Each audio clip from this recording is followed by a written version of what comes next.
Alright, so this is how I did it. Put it up on the jack. You gotta grab a bolt somewhere, something strong. I got the bolt that attaches from the lower control arms.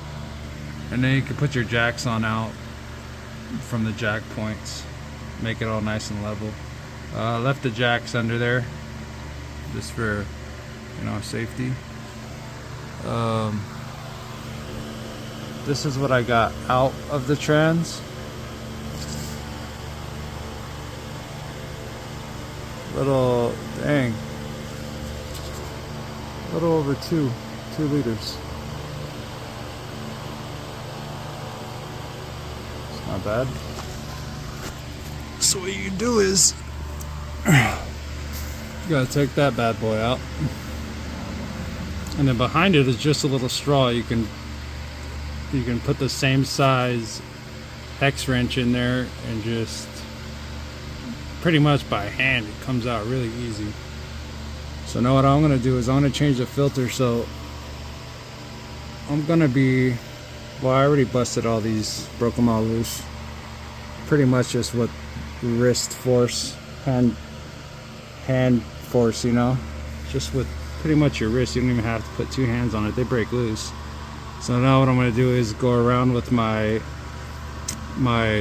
driver, speed up the process, take it down, and I'll get back to you on the filter change. So after you undo all the bolts, 10 mil bolts, set a drip out. Little tip, once you're coming up to your last few bolts, just leave 1 or 2 at the end there on each side, each end, and then you're gonna have to put one hand up and hold the pan, because yeah, there's gonna be a lot of fluid left in there. Not crazy amount, but at least, you know, quart, half a quart, and it's gonna drip everywhere. So make sure you have your pan and stuff. All right, I'm just gonna let it drip for a bit before I remove the filter and wipe everything down. It looks like there's just a few bolts for the filter. I think 4 of them. Looks like a 10 mil. So yeah, it's gonna drop that, replace that with its O-ring, and I'll show you guys how to do that next. So here's the filter. I guess they call it a strainer assembly. There you go, there's the part number. It's only 2 mounting bolts. O-ring for this guy. Just pop it in. Try to find the 2 bolts.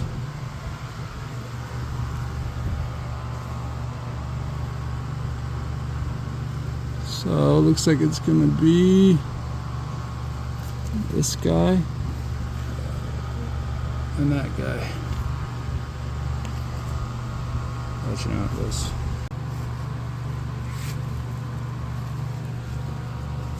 So it's going to be this bolt and that bolt in the back.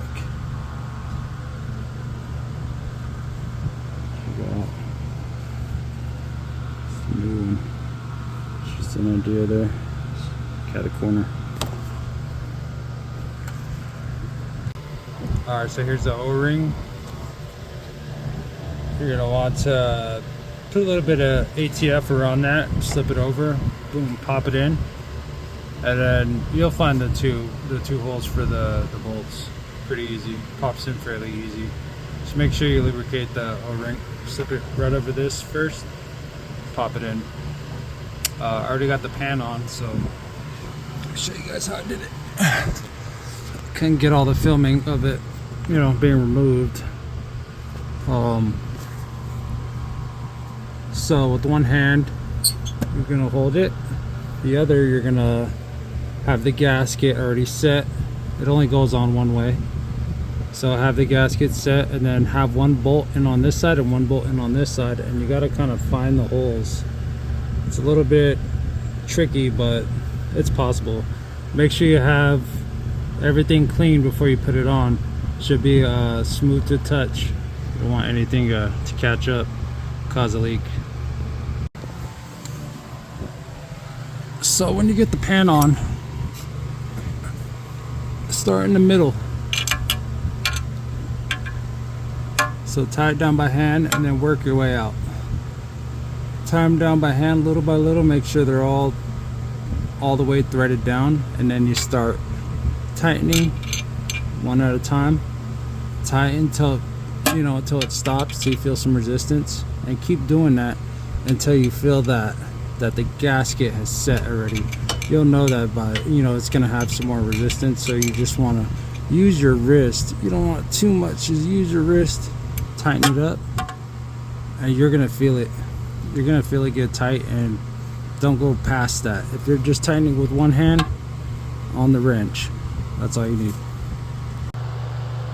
And then here's how I'm gonna fill it. Of the ATF WS World Standard, I believe. For whatever reason, wrong side. Drain 4 quarts with the pan. So that's 4 quarts. I gotta put 4 quarts back in. And then we're gonna run it for a bit, let it get up to 107, I believe. And then we'll open back up the drain plug, let the overflow come out, tighten it back up, it should be done. I got the ATF in. Just use the funnel. I zip tied it to the spring there. Boom. Easy. Alright, this is how I filled the ATF into the trans. Just one of these cheap little flexible funnel things. Since I drained out 4 quarts, I'm putting in 4.5. I'm gonna run it right now after I put the fill plug back in. Get it up to 104 to I believe 113, anywhere in that range. And then we're gonna watch for the fluid to spill out, and once it gets to adjustment, it'll start to trickle, but not like drip, but just right when it starts to trickle, we're gonna close it up.